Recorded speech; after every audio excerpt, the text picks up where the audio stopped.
Hi everybody, welcome to the Hard Truth Inside the Football Industry podcast with me, Philip Ideson, and Darragh MacAnthony, the co-owner of English League One side Peterborough United. And today we're going to catch up with Darragh on the weekend's action, some recent transfer deals, a couple of defeats, I think, and some frustrations around a good friend COVID. And we have a ton of listener questions as well to ask. So I guess I'll jump straight in there at the beginning. I've got a title for the episode, Philip. Yeah, go for it. Fuck football. That's my title for the episode. I'm not sure that's going to get past the censors. Oh, really? Is there censors when it comes to these podcasts? Well, listen, I stand by it. Fuck football. So you're in a happy place then today? I'm so fucking irritated today, like you wouldn't believe. I really am. And that's not actually to do with losing. I'm just irritated with fucking COVID, with football, with governments, lockdowns, all. I'm just in one of them real moods today. So I apologize to the listeners. They're probably not going to get my best today. They're probably going to get a very irritable response on a lot of stuff. But yeah, since last Tuesday when I arrived for the cup game, and we won that one, by the way, very, very fucking irritable. Yeah. Stuff, you know. Do you want to run through the 7 days? Yeah, so let's start, I guess 7 days ago. So you won the EFL trophy game on penalties, right? Yeah, to be fair, we had a lot of youngsters. We had like 4 teenagers. One of them scored in his debut. A lot of positives. I mean, the 3 games so far, the youngsters have shown better than the actual first team. So bless them. They played with freedom. They played really well. That was a really good game. But I was obviously working on the Szmodics deal, all the way up to that from a few days before. And I probably lost 5 years of my life getting that over the line. But I remember I was driving down and I think we'd done the deal on the Tuesday for Szmodics. Did we do the deal on the Tuesday? Yeah, we'd done the deal on the Tuesday. And everything was great. And I'm driving down and I stop for a coffee, get to the ground. Everything's great in my world. And then the CEO and my press officers grab me and go, come into an office. And I'm like, oh, that's never a good sign. This is at 6 o'clock before the game on the Tuesday. So I'm like, what's going on? Oh, one of our players is tested for COVID. And I said, okay. And they said, yeah, but the local press are leaking it. They've leaked it. I said, what do you mean they've leaked it? And he goes, well, they've leaked. I said, they've leaked it 2 hours before kickoff. I said, how did they find out? And they went, we don't know. So somebody from the testing centre, or somebody inside the club, I'd like to think it was the testing centre or whatever, has actually leaked. Basically what happened was in the day, one of our players had travelled, obviously, I think it was to Birmingham a few days before, and were showing symptoms. So the manager, and obviously, we got the result back. So the manager sent everyone for tests, like you do. And although you're not meant to unless you're symptomatic. But anyway, everyone went for tests. The whole 40-odd people went up for a test. We used a different testing centre for the first time. So it was probably a big mistake. We'd used a different place and different company before. And one of our players, and it's out there now, obviously the manager spoke about it, Reece Brown, tested positive for COVID. And so that was that. And what I was angry about was that the local paper, who rely on us big time for sports, I thought, could they not have dropped it after the game? Why cause for who are we playing, Burton? Why freak out Burton? Why freak out? There's no need for it. Put it out after the game. Don't drop it before. I would have preferred if they didn't put it out at all. Do you know what I mean? Because it wasn't really important. Everyone else had been tested, whatever else. Yeah. So I was really angry about that. I was on a real war path about that. Then I started getting angry about, well, we've spent all summer trying to be in a bubble and do things right, and we've tested multiple times. We're 3 days before the season, and one of our players gets infected. So I was kind of irritated with that too. And then obviously we then got the results back. We won the game on penalties on the Tuesday. Then on the Thursday or the Wednesday, Thursday, we got all the results back, and Dembele tested positive. Yeah. Which is really, really frustrating because he tested back in March when we'd done all the players, which shows those tests in March were a load of bullshit. He hasn't had it twice because there was an admin person that also tested back in March, and we paid for them to have an antibody test. Yeah. Showed there was no antibodies. So all those tests we paid for in March. So there's a false positive somewhere. Yeah, all those tests in March were the biggest load of bollocks that we spent money on. And obviously Dembele. And the problem with Dembele testing positive is he lives with other players. And the whole fucked up thing about it. He has to isolate for 10 days, as does Reece. But the people who live with Dembele have to do 14 days. So they're suddenly victims of no fault of their own. So it's 10 days in, he's back out of training, and you've got 3 other players who are sat there for another 4 days. Yeah, he's back on Friday. Brown's back on Thursday. All goes to plan, and the other 2 players aren't back till the following week, and it's just fucking bonkers, So, and I'm angry about it because we've had all summer and we wanted to do things right. We wanted to start the season, and I'm just really, really frustrated with it. But look, that's not the reason we lost. Look, there were 2 of our starting 11, and a lot of pace in there, those 2 players. And the other one was young Ricky J. Jones, who was a leading goal scorer in the pre-season. He did his ligaments a couple of weeks ago. He was all missing. He's back next week. They're all back next week. But you want to go into a season opener with your best squad, your best team available. We obviously signed Szmodics. He's going to need match time. Talk about the game. I didn't go to the game because I had a sore throat on Thursday night. So then I'm starting to get fucking paranoid because I was at the game on Tuesday. As you do, you start but I'm fine. But I thought, I'll do the right thing. I'll stay out of Dodge. I'll stay at home. I'll watch it on my computer screen, and I'm fine, by the way. Nobody needs to have any bleeding hearts for me. But yeah, I watched the game, and I don't know. It was a shitty game. It was like, fair play to Darragh and Stanley. I always congratulate anyone who beat you. Did we deserve to lose? No. Did they deserve to, lose? No. It was a nothing game. They had 2 great from outside the box. They scored from both of them. We didn't assert ourselves. We really lacked pace. Not really front. The tempo and pace wasn't there. There were periods. I mean, if you look at the statistics, we had all the possession, we had loads of shots, but it means shit because at the end of the day, you lose 2-0. And the classic thing about football. So it was really frustrating because you want to come out of the gate strong. You want to start on the front foot. You go away and you think, all right, let's put a performance in. And you know what? Sometimes I don't mind losing if you get a performance. We're I remember we lost to Wimbledon and we'd had 9 shots on goal, should have won the game. And you don't feel as bad because, okay, really the result's not on fair. Another day. It's just, if you do that 10 times, you win 9 times. Yeah. And that's the law of averages when you play well and statistically you're at it and you're attacking a team. But when you look at the Accrington game, we just weren't at it enough. So many things just weren't right. We didn't click into gear. The tempo was off. Too many long balls, sloppy, lazy. And it's a really established 11. Forget about the cost of the players we put together. It's just they weren't at it. So I guess it's going to take time. Sammy tried his best, but he needs games. He's only had, I think, 190 minutes. Jono has got another 90 minutes, which is really important. We'll have our pace back next week. I think without our pace in our team, we're not as strong as we'd like to be. And I think pace is a big part of who we want to be. And you could see that at times. Like our wing backs, for us to play well and win promotion, our wing backs have to probably have 10 to 12, 15 crosses each per game. And I think by the 60th minute, we'd had 3 crosses the whole game. Right. From our wing backs, that's the way we play. So that's not going to work for the formation, the style, what the gaffer wants to do. So, fuck it. And I had a sense it was coming. For whatever reason, although you're always like that as a football fan or an owner, you just always... You're always waiting for the worst, aren't you? Yeah. When the second goal went in, I was like, by fuck. I was like screaming here in my office in my house here in the UK. And usual big long rant of a text to the manager. Then obviously spoke to him a couple of hours because we always do that, Yeah. And he'll text and go, I'm in the car. Do you want me to ring you now or should we speak tomorrow? I'm like, no. Win or lose, we've got to speak today. So we had a chat on the phone. He's hoping that you're going to say tomorrow. Probably, but you know what? Sometimes it's good for him to vent too. Yeah. I'll let because he hasn't really. Who else he got to vent to? Can't really vent all the time to the players. In fact, it's probably unusual that he has you to vent to. Yeah. Because, in most organizations, when you're the top, it's a really lonely place. Correct. And you don't necessarily want to go and say to somebody, right? You don't want to go and say to somebody else and be bitching and moaning to someone else because you don't want them to think, well, does he not have it under control? Is he not a good enough manager? Yeah. And like, I can't really, there's no one I can really vent to. Do you know what I mean? Borrow myself at the time. And then I feel like I'm going mad. But he vented at me. We had a good vent, good rant, moan, whatever. If you tape those conversations, there'd be comedy gold. They always end with me saying, listen, go home, have a glass of wine, bang your missus, you know what I mean? Get it out of your system. That's what we say to them. And then on the Sunday, we have this thing. I usually go into analysis mode on the Sunday. I go through all the footage. I look at all the stats from the game, the data. He probably does the same. I text him probably about 1:30 on Sunday and went, how you feeling today?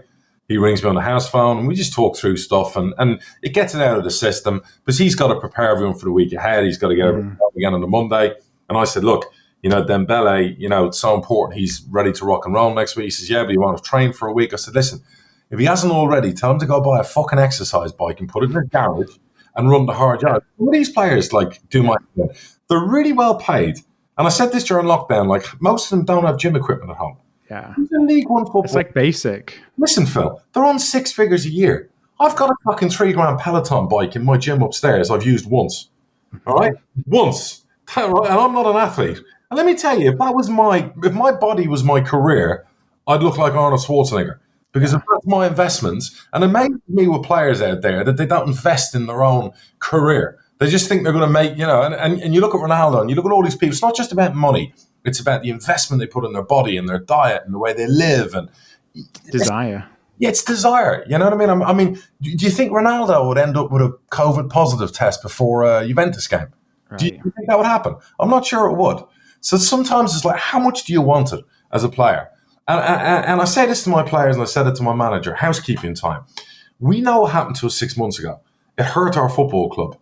We have to be on a mission here to live in a bubble, do our best, and make sure nobody comes down with COVID, because we can't have our first-time selection affected by a virus we already know how to avoid.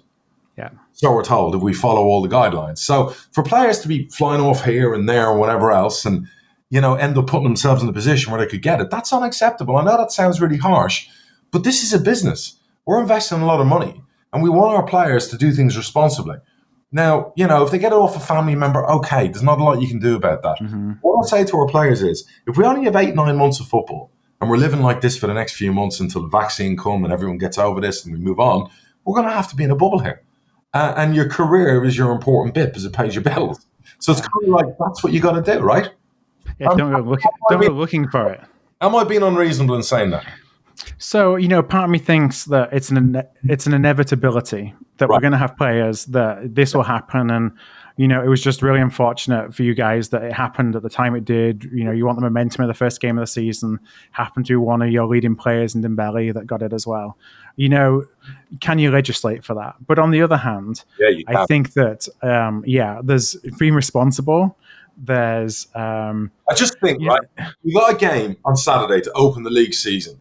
Is there anything wrong with staying indoors for 7 days? Right. I mean, don't go and look for it, or put yourself in positions where you're increasing your risk. Right. Just stay home. Stay home. If that's my bread and butter, that's how I earn my money. That's my career. Trust me.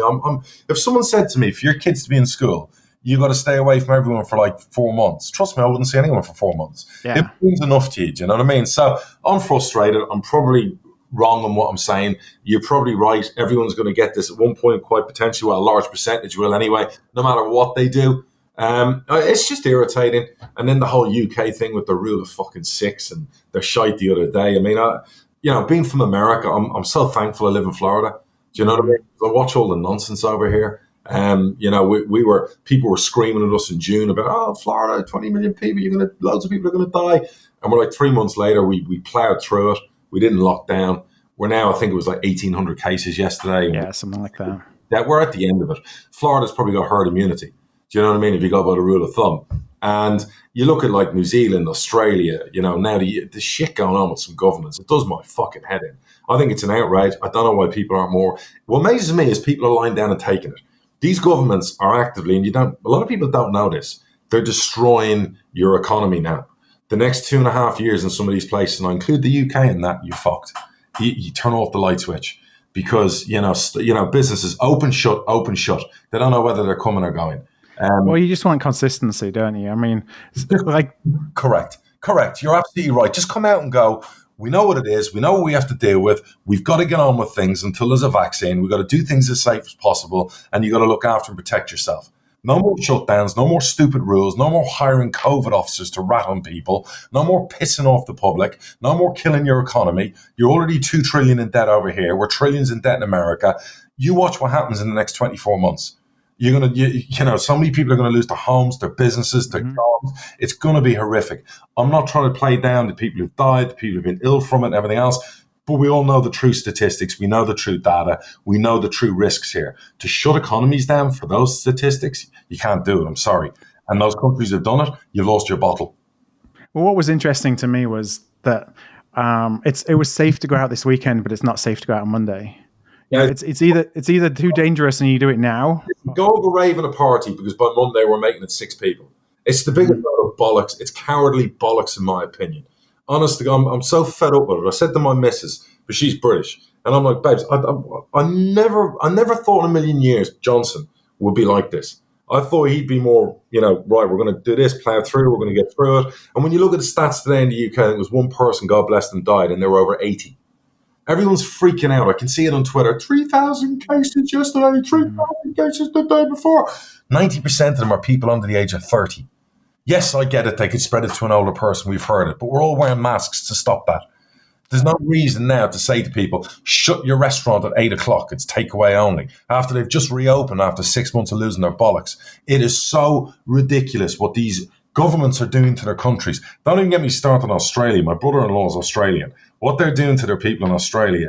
You watch the books. It's complete lockdown, isn't it? It's a fucking disgrace. I'm watching old people who are sitting on park benches getting told to go back to their house out in the open. It's absolutely outrageous. And for people to allow it to go on, I can't believe it. You talk about protesters and all the stuff going on over the months. What about people protesting about now losing their livelihoods, losing their lives, their careers? Do you know what I mean? Their jobs, their houses, their kids' education. It's terrible.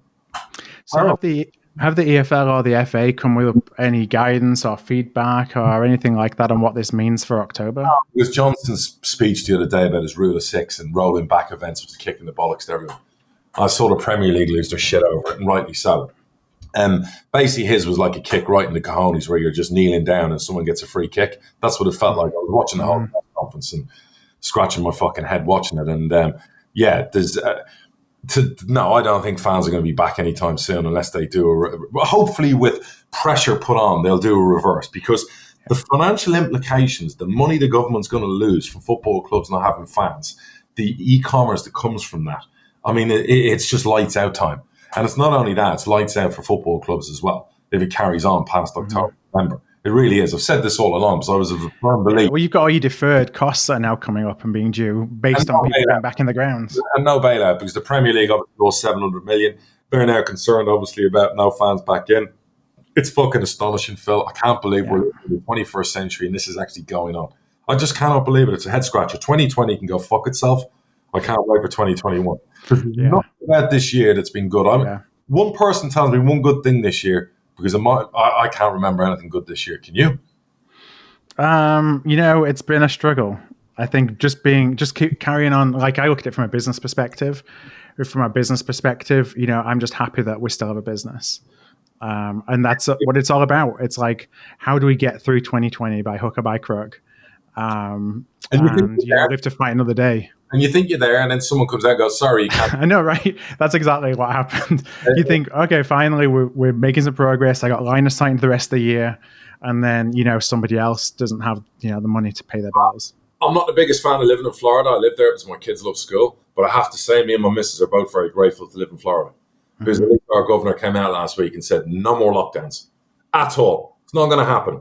And I love the fact he said it, and he had the balls to say it. He said, we are not locking down any more businesses. And by the way, we're going to open the clubs again in 2 weeks' time in the bar, because we cannot strangle people's livelihoods anymore. Not for a virus with the data and with what we know about it now. Can't happen. And all these around the world should be doing the same. And the real irony, Phil? I'm looking at all the air bridges where they're closing Portugal down to England and they're closing this down. I've got to go to Dubai on business in 3 weeks, so I've got to do a PCR test before I go through it all. They then opened Sweden up. The biggest fucking irony out of everything was the UK opened up Sweden. The one country everyone was laughing at. It did nothing. And said, you can't follow the Swedish model, and all the newspapers. And you know what? All the newspapers, the media, the mainstream media this year, the way they've handled things, they can all go burn in fucking hell for the way they've been. Trust me, from my perspective, I hope they're at the pearly gates of hell, not heaven. Because the way they've played things this year, unforgivable for me. Like today, Twitter opens up, and up here is like Pfizer's CEO vaccine is going to work. We will know in October. It's going to be out in November. Above that, pharmaceutical CEO in India says it will take to 2024 to give everyone the vaccine around the world. There's a glimpse right there of social media. Good news on one hand, fuck you on the other hand. It's just, I swear they love it. If we're going to lock down again, do you know what I want every government to do? Not allow journalists to be essential workers. lock them all down. And that's not for my sports friends, but I love all sports journalists. Yep. That's for everyone out there who's team apocalypse, who loves writing negative headlines to frighten everyone. I hope they're all locked down and not allowed out to play.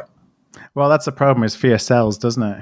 I mean, that's, I'm sure we can rant about that for the next hour of what that's done to, the country. But we need fans back, Phil. Football fans back. I watched Kansas the other night playing the NFL, 20,000 fans in the stadium. Jacksonville had fans in the stadium yesterday. I believe in 2 weeks' time, the rest of them are all going to have fans back in. It's absolute bonkers. Why are we wearing masks? If we're not allowed to go about, the whole deal on masks was do it for everyone else, do it for the most vulnerable, do it for people with underlying conditions, do your bit. Can we live our life while we do it? If you're going to make us wear masks, can we at least fucking live some normality? That includes sports, by the way. So stick us some face shields if you want. Yeah, at this point, I'll wear a fucking hazmat suit to go and watch the sporting event. Oh well, if that's what it's going to take with all these draconian rules, sign me up. I'll be in the hazmat suit. No problem. All right, I'm still going to work on that commercial idea. So, and I'm going to mispronounce his name and get a lot of abuse probably from Peterborough fans for doing so. But Sammy Szmodics. Szmodics. Okay. I'm going to get this before, 6 months in. I've been practicing as well. You're an intelligent guy, my little liberal friend. And you've actually got his name wrong. I can't believe it, you clown. There's a few Z's in there. That's what threw me.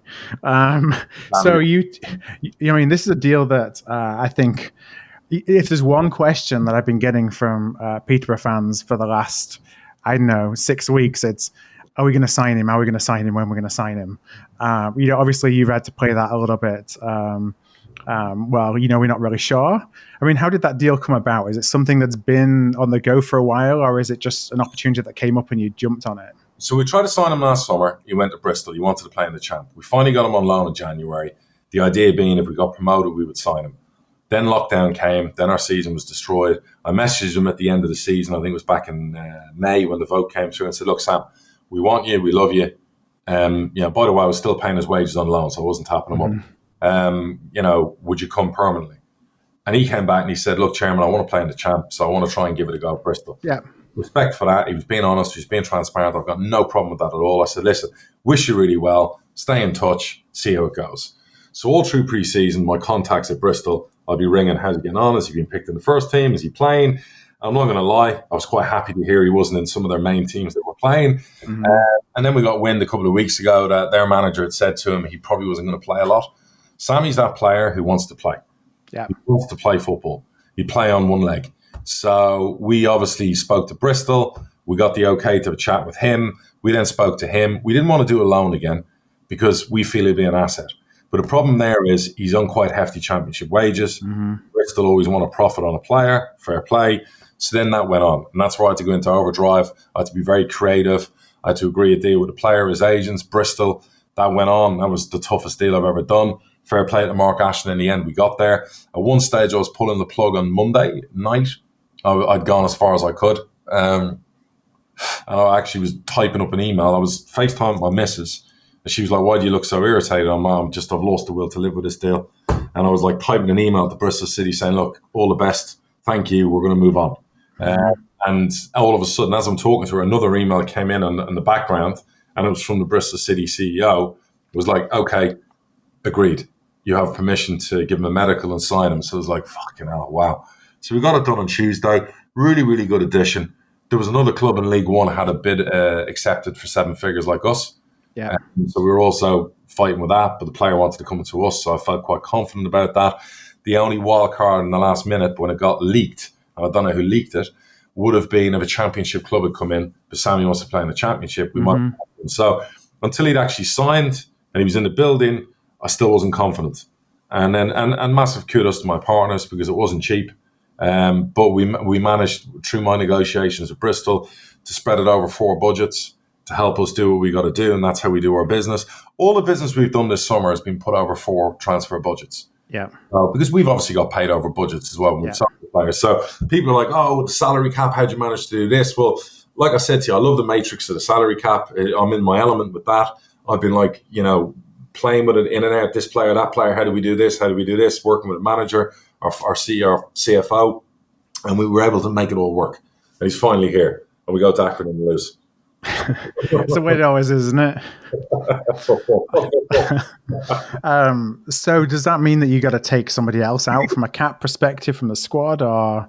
Yeah, we'd made those moves before, so I'd freed up.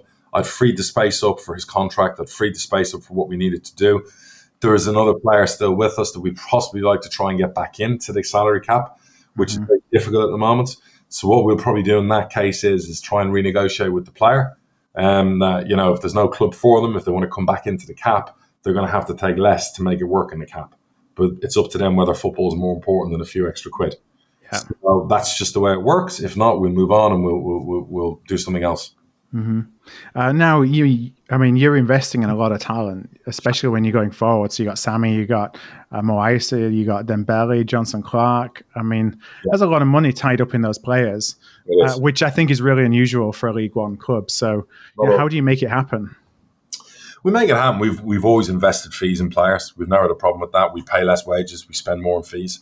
It's what makes our transfer policy work and tick. There's been a lot of interest in one of those players this summer. We could have sold them for 4.5, 5 million. We said no, and we won't. So we know already we have money in the bank. Yeah, the assets there. They've got that value. Right, so if the season doesn't go to plan, we're back to where we need to be. We clear the decks, we move on. That's what works for our club. Underneath that, we have, if you scrape the surface, we've got 4 of the best teenagers we've had in 15 years.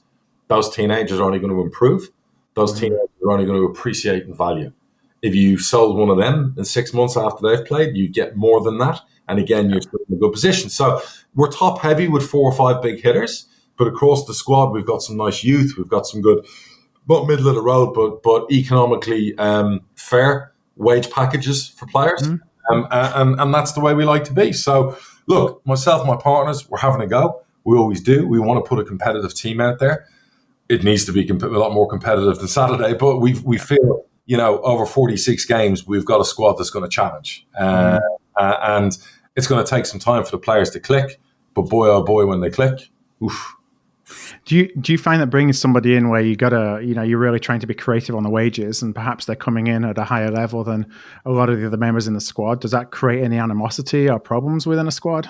No, because if you go to the squad and ask them, if I went to all the squad and said, look, I'm trying to get Sammy in, everyone would basically jizz in their pants in the squad. They know these players want to become championship players. Yeah. Well, I met the committee for the players 3 weeks ago at St. George's, and then I ended up with about 12 of the players talking about stuff. We were all sat there, and they were, I shared with them that I wanted to replace Ivan with Jono. I actually went around them all and said to the defenders, who's the biggest beast in League One next to Ivan Town? Said Clark Harris. That was great to hear that because it was in our hands. And then all of them asked actually consecutively, what's the chance of getting Sammy back? We've all been texting him. So they knew how important it was, knowing what we'd done previously. So, as a family, as a club, we're all in tune with what we need to do. He's not on that much more than everyone else. I'm not the highest paid player. We've got a good level at our club with youngsters. With middle here, you then got the higher, you got more experienced players like Beavers who come from the championship. Everyone's got incentives in their package. We're not a million miles away. Where one person's on up here at 9, right. Person's at 1. It's not like that. We try and do it fairly. We've got a good bonus scheme. We look after our players as best we can, and we always incentivize them. So if they go out and they do the business, they get more money. You know what I mean? So that's the way it should work. But we're pretty much done. Pretty much, but we're pretty much done.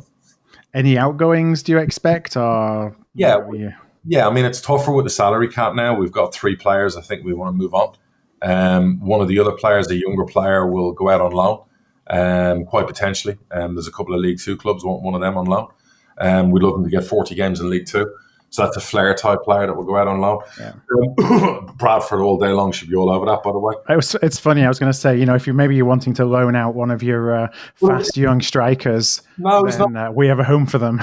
He's like a 10, that striker. Yeah. He's one of them players who will make you tick. He would get 10 goals, 10 assists with his eyes closed next year. But it's a £900 a week loan. So, we're saying to League 2 clubs, we've had 2 of them come in and offer us 300 quid a week. And we're like, stop taking the piss. This is cheap to get, this is a player that could make a team tick, and it could be the difference between 10th and 7th. And, that's something that, and the club that's come in, they're irritating me. I've had past with them, previous with them before. So I'd rather, if Bradford came in, I'd love this player to go there. So, as I think it would help if you've got good strikers, he would make them tick. We're desperate for a goal scorer, frankly.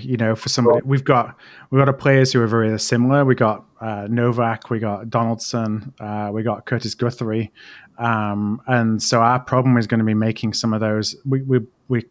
The formation we're trying to play like a League Two version of Sheffield United. It's actually been really interesting to see, for example, our centre halves going up and being wingers, which is something new for us for sure. Everyone's doing. But we just need some pace up front. We need something a little bit different from what we've got because it's just too samey. I hear you. You had a draw on Saturday, didn't you? Yeah, we drew 0-0 to Colchester. Fair result?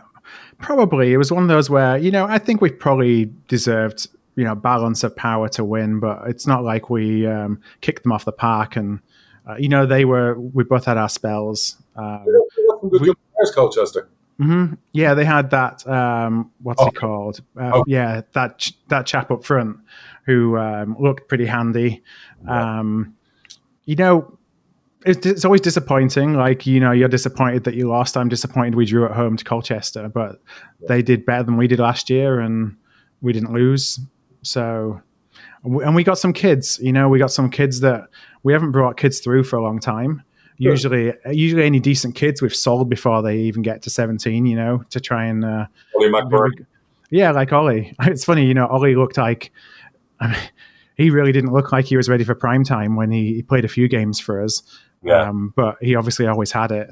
Yeah. And usually they leave before it gets to giving them a run in the game. Now we got a young kid called Reece Staunton, who a lot has been expected of him for... it's crazy to think he's only, I think, still 17 because we've been talking about him for 2 or 3 years. Yeah. He made his debut when he was in probably 15 and a half. Cool. And he made his league debut and got man of the match on Saturday. So did really well. Good. Well, good start. Yeah, and now we got Lincoln, which will have played before, when this goes out. So as we record on Monday, we play Lincoln tomorrow in the League Cup, which, for us is a game that kind of goes beyond football. We've always been really close with Lincoln. Lincoln was who we played on the day of the fire, back in the 80s, 1985. And so we've had that kind of close connection with them. So it's one of those that, obviously we want to win. Yeah. But if we lose, we wish nothing but the best for Lincoln because there's just a really close connection, I think, between both clubs. Brilliant. And whoever wins that gets Liverpool. With no money. Yeah, exactly. So we get, what you said, I think 3 or 4 weeks ago, your dream to play Liverpool, but hopefully not this season. If we get past Lincoln, which is going to be really tough. So there's no kind of expectation necessarily that we're going to do that. But then we'll have Liverpool at Valley Parade in front of nobody the week after. 2020 sucks. Mm-hmm. So part of me, do I really want to win that? Do I really want to beat Lincoln and then, get stuffed by Liverpool's under-19s in front of nobody? I don't know. What did you think of Mark Noble and his tweet? I got to be totally honest with you. I haven't seen it. You didn't fucking see it, no? Mm-mm. He was moaning about the youngster that was sold to West Brom. No, I haven't seen it. Oh, he came out and tweeted and just said that, it was really disappointing that the club sold a young talent. And, it was quite a talking point over the lads. You're really behind the times here. You're meant to be a podcast co-host, Phil. You got no football, for fuck's sake. Get your head out. I've been spending too much time doing procurement the last few days, I guess. Sorry, the day job. I get it. Yeah, no, I was quite disappointed. One of my players came out and was telling us how to run our transfer policy and our strategy. I wouldn't be a happy owner. So, particularly on the eve of a season, some players you need to pipe down and you need to let the club who pay your wages get on with running the club. Yeah. Do you think that just shows how badly things are broken down at West Ham? I'm surprised because he's a legend. The owners have always looked after him contract-wise. I was a little bit taken back seeing that from him. He's always been a very inspirational captain there. It's a weird one, West Ham. I know the owners. I watched the game yesterday. Was it yesterday, the day before the Newcastle game? Mm-hmm.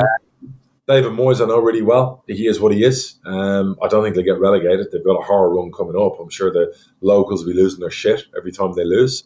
I don't know what's going on there. It's very toxic, And if I was an owner in that position where it's just constant non-stop at me over everything we do, I'd be like, look, at this stage, it's best we part ways. Yeah, it's like you pass the point of no return. Yeah. And sometimes ownerships become toxic like that with a fan base, no matter what you do.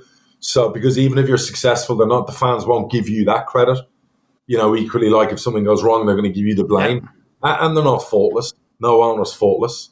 So I would probably say, sell up and buy another club, because I believe they have their own football clubs. So obviously now's not the time probably to sell. But there's always seems to be every year protests, issues, anger towards the ownership, problems with the transfer strategy, problems with the manager. But I honestly don't think they'll go down. I think they've got a good enough squad to do quite well. Now, I hate to say this, but sometimes do you think it's down to unreasonable expectations?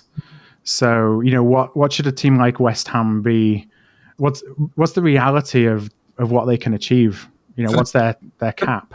The stadium, for some of the youngsters they've had come through, for some of the money spent, in fairness to the owners, spent a few quid, you'd expect them to be top 12.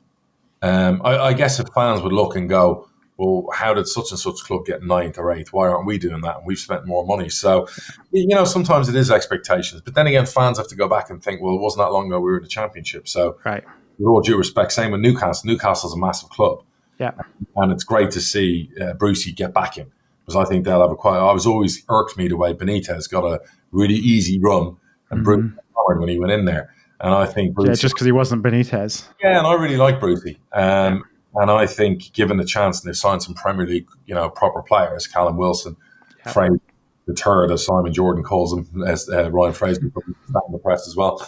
I think they'll have a really good season. I think the Geordies, once they get behind a manager and a club, I think that it's a hell of a football club.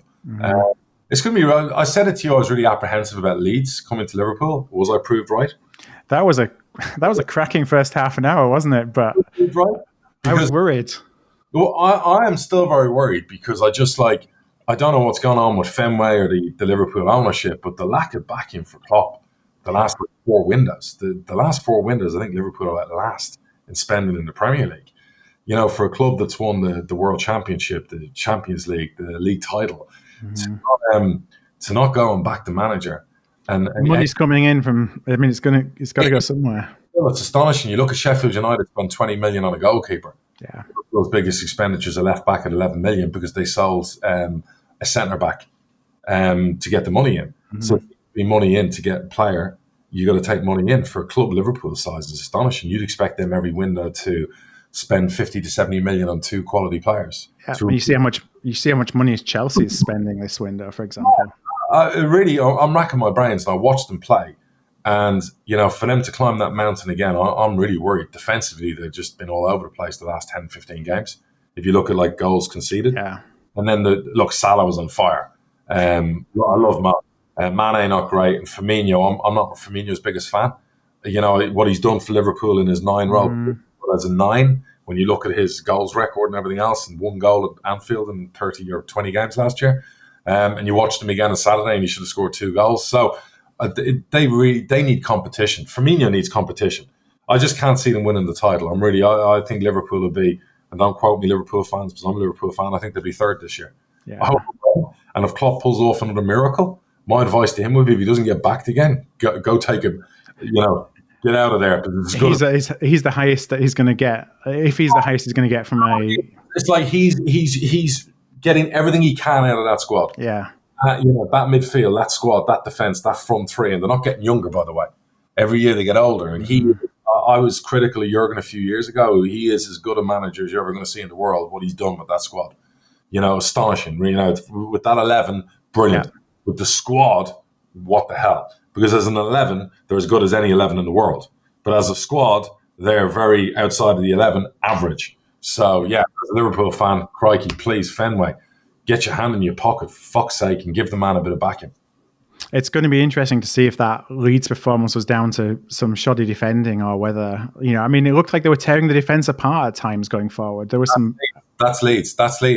A lot of Leeds. That's Bielsa. I'm telling you, I've said Leeds will be top 12. Yeah. Leeds will batter some teams. And Leeds will concede some goals, but I think he's at peace with that as a manager. I think he's one of them brave managers that's like, okay, we're going to play out from the back. We're going to concede some stupid goals. We're going to come under attack, but we're going to play our way. And I love the style. And I think they're going to score a lot of goals. I do. I think you're going to see Leeds put up like some 4 and 5-0ers against teams, particularly when crowds get back at Ellen Road. Right. And there ain't going to be a lot of top 5 clubs going to Ellen Road in front of a packed house and winning games, in my opinion.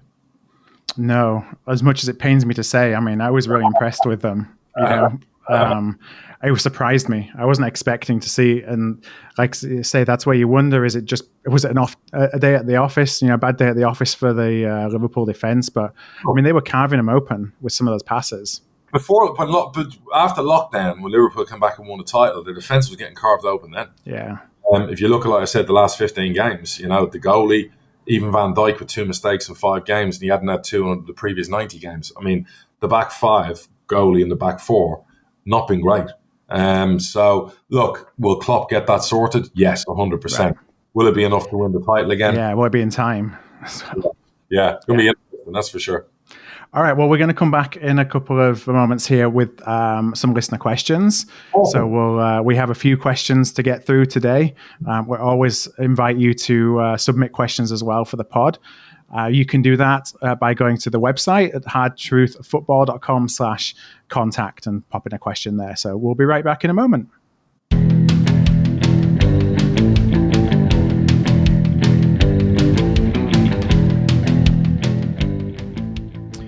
So, everybody, welcome back to the Hard Truth podcast. We've got some listener Q&A that I want to pose to Darragh. The first one, I'm going to go straight into it. It's from James Baker.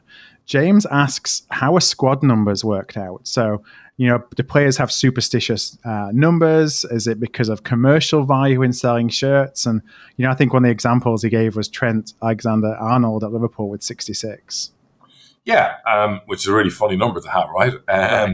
But yeah, like I know Sammy likes number 9, and when we signed Jono, he actually messaged me and said, "Oh, I guess 99 will have to do." You know what I mean? So, the manager basically will sit down when it's time to do the numbers, and a lot of the time, I think he gives a lot of the numbers out.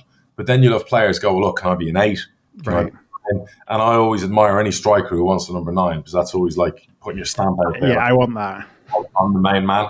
Yeah. Like, I would hope some of our young players in time to come will have the balls to go in the summer. I want to be the 9, and sometimes you will have a player who's signing who will want a number, and if they don't get the number, that could be an issue. Mm-hmm.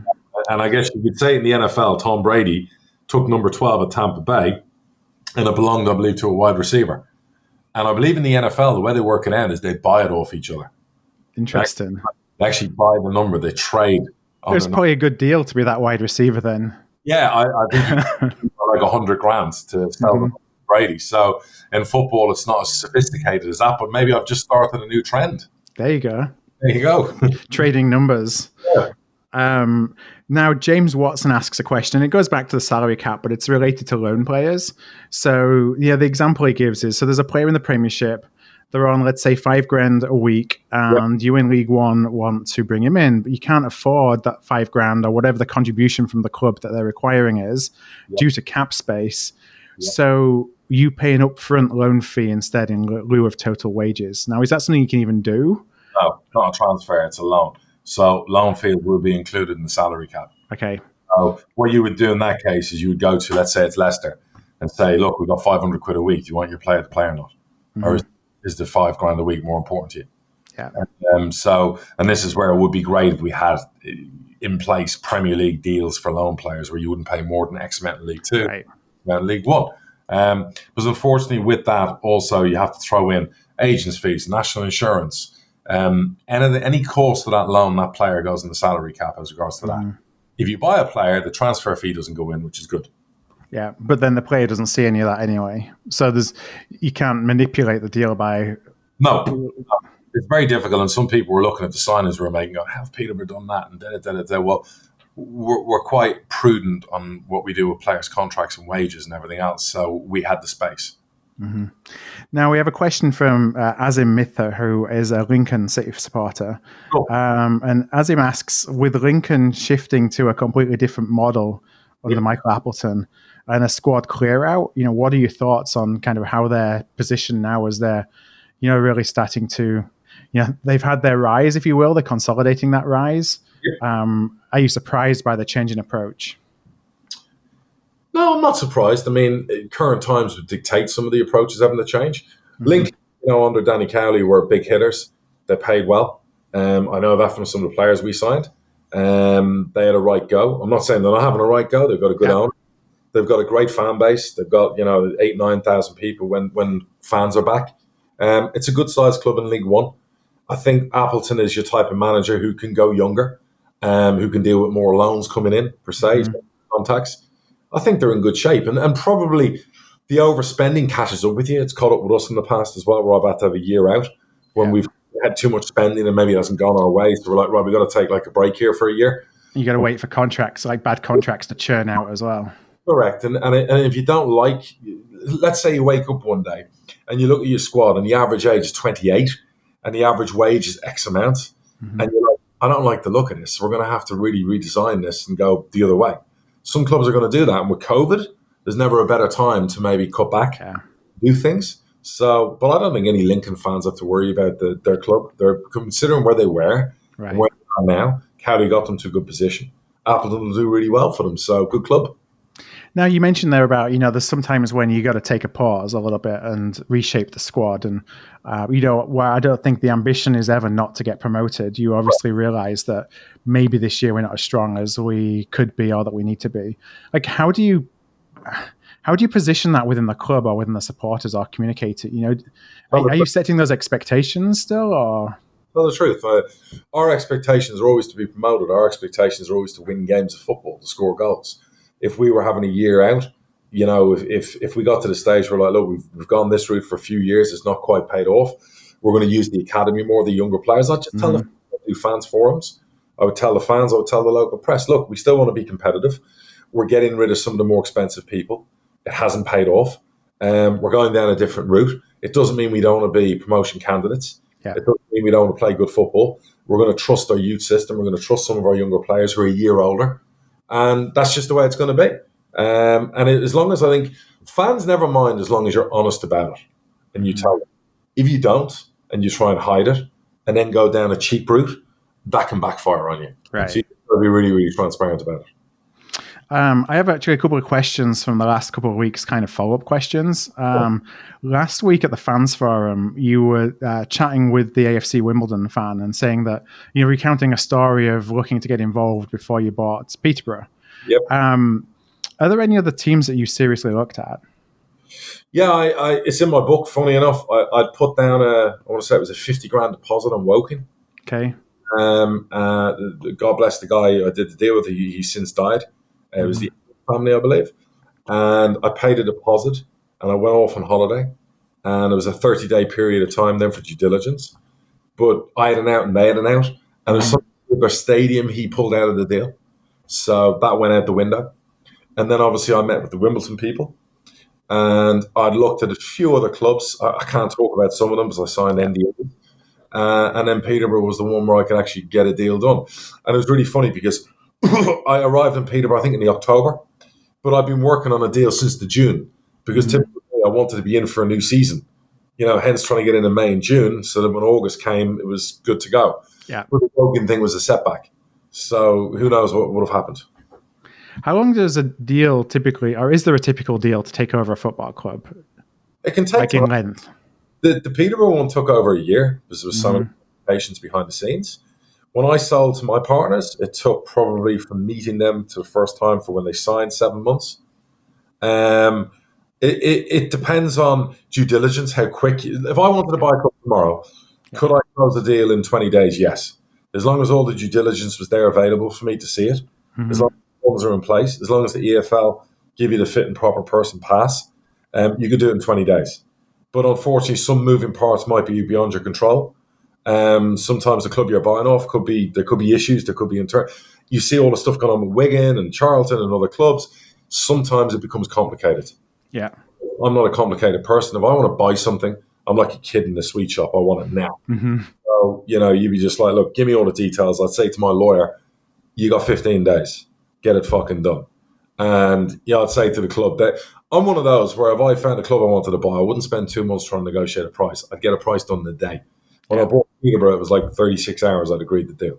So I'm just that way built. I'm a decisive person. So how long's a piece of string? It just depends on the schematics of the deal, the buyers. It depends on the sellers. It depends if the club's in administration. All those things that go with it. Now, when clubs are being shopped, there's often talk about, well, there's buyer A and there's buyer B and there's buyer C. Is that, when you're thinking about lower league football clubs, is that reality that there's a bunch of people out there waiting to buy a football club? Or is that mostly, let's try and create some leverage so we can get as good a deal as we can with the interested party? People want to buy football clubs. Do you know what I mean? There's a lot of fantasists in the world and a lot of dreamers. It doesn't always have the money. You see some of the characters recently have come to light trying to buy clubs in the last couple of years. You laugh when you see the interviews because they haven't got a fucking dime to rub together. If I was to open up a brokerage for selling clubs, and maybe it's something I'll do in the future, I know already the 30-odd clubs available in the Prem, the Champ League 1 and League 2. And I would mandate off those clubs to give me a price and what they want, so there's no moving price. That's the price, it's in writing. I've got 6 months to sell it. And then I would go to work, and I would work in the UAE, in America, in Asia, and I would basically, I sniff out bullshitters. Yeah. So very easy for me. I would never bring a deal to a club unless I saw a source of funds, unless I knew that person had a pretty 90% chance of passing the fit and proper persons test. There's too many grifters and gobshites out there who are trying to sell clubs and have buyers for clubs. And, there's a lot of that nonsense that goes on. Don't always believe every story you read. What's involved. So I haven't been through it, I haven't bought a club, I haven't sold some of my club, whatever. I feel like I know the ins and outs quite well. Yeah, and it's easy now more than ever to put your name out there and express interest with social media. You get all these chances on social talking about going from club to club, basically. You do. Like if I was ever in the market for another club, I'd make it open knowledge. I'm looking to buy a club. I would sit back. Probably a lot of people would come to me, represent certain clubs. And then I'd have my list of clubs I'd want to go after myself that I would approach directly. You know what I mean? And for example, at Bradford, you ring them up and go, look, you guys looking to sell, blah, blah, blah. Can we have a meeting? Okay, you're not. Fair enough. I'll move on. Oh, you are. I'll fly in. I'll meet you like I did with Barry Fry that day, and I'll sit down and I'll go through it. So, if you're buying a club, you should have a little bit of knowledge of the industry you're about to go into. The worry is some of these idiots who come in, they don't have any knowledge of the industry. Like, fair play to my partners. They, because they're fun guys. They're quite intelligent. They've done a lot of research. They had a list of clubs they wanted to buy. They were getting into the market. They might not have at the start about a lot, but 6 months into it, they knew a lot more than when they started. So they did it the right way. Yeah, they do that every day in their own business. Of course they do. But some of these wealthy people you see, and they come in and they hire football advisors, and then they get their jockeys pulled down, and they take it without any Vaseline, and it becomes very painful financially. It's just not too much in football. Well, I got one last question before we wrap up today, and that's going back a couple of weeks. So I asked a question, I think it came from a listener, about whether you'd ever gone against your manager's wishes and kept a player they wanted to sell. So my question is to turn that round in the other direction. So has a manager ever convinced you to keep a player that you were adamant about letting go? Oh, yeah, multiple times. Yeah. I might not always agree with my manager, but I always back them. Even the managers I've fired, and there's a few of them, would always tell you that, the chairman was fair. And yes, he's got a recruitment policy, but there's been occasions we've wanted a certain player and he's gone and done it. And my current manager will tell you that I could name 5 players I didn't want to bring in. Mm-hmm. Gave him the data, the statistics and why it was wrong, but ultimately I backed him. Yeah. And sometimes you have to do it to prove a point, which I've done as well. Yeah. You have to do it. And you can then go back a year down the line or 6 months and go, I told you. Like with the gaffer I've got in a moment, he wanted a player years ago. My data machine told me the player was injury prone, that he would only play 20 games a season. We were going to pay, it was 200 grand. Told the manager, don't do it. Don't do it. He wanted the player. He was like my missus when she sees a handbag. He just, so as my missus, I bought him the handbag and the player ended up fucking injured every 6 games. Yeah. So, and I was like, and then at that point, he was like, look, you're right. And, but these are sometimes the growing pains of a relationship with a man. And I've always said this, there is no exact perfect science to recruitment. No matter how many people want to say they've got the best system and the best scouting and the best this and the best that, it's not foolproof. Mistakes get made. You only put your best foot forward. You can try your best. You back your manager, or you don't back your manager. Yeah. So that's just the way it is. Now, if it was a deal that would put the club in financial jeopardy, there's no way I'd back my manager. Right. If there was doubt. If it was something I go, okay, it's a punt, and back then a couple of $100,000 15 years ago was like a bad night at Vegas, I'd be like, okay, we just like prove a point. You can have the plan. Guess what? 6 months' time, you're going to be basically saying, fuck, chairman, I burned $200,000. I need some more money. yeah, and you're like, get the fuck. So it's like, that's the beauty of football. So, look, that's it. For all the fans out there, hope you all got some good results the opening weekend. Enjoy the season. We want you back in stadiums. Fans need to let the government know as well. The Premier League are making noises. We, the EFL, have to make noises. Everyone needs to be more vocal about this. We can't keep sitting down and lie down every time people are constantly telling us what to do and what we shouldn't do, because otherwise you're going to see a lot of good businesses go out of business in the football industry. And we're all adults now, and we all know what's out there risk-wise, and that's our decision, and we should be allowed to make that decision whether or not we take the risk to go and watch a football game. So we want fans back, guys, and we all need to be very, very vocal and aggressive about this, because clubs will go out of business. Not ours, but other clubs will. For more questions and answers, Phil's going to give you an email. Send in your bits and pieces. Make sure you spread the word on the podcast. We have growth every week, and we thank you very much for your support. Yeah, thank you. And thank you for listening again today. If you get the opportunity to rate or review on iTunes, that's something that always really helps us, because it helps really more people find and discover the pod when they're looking for football podcasts. So if you do like the show, we'd really appreciate if you can do that. Like I say, if you got any questions, then you can go to the website and just complete the contact form. That's at hardtruthfootball.com/contact. And I'm starting to get some questions in. And of course, if you pose any questions on Twitter, I'm always going through the mentions that we have and picking those up and bringing those into the conversations. So one last time, I want to thank you so much, and we'll be back again next Wednesday. Thanks, guys.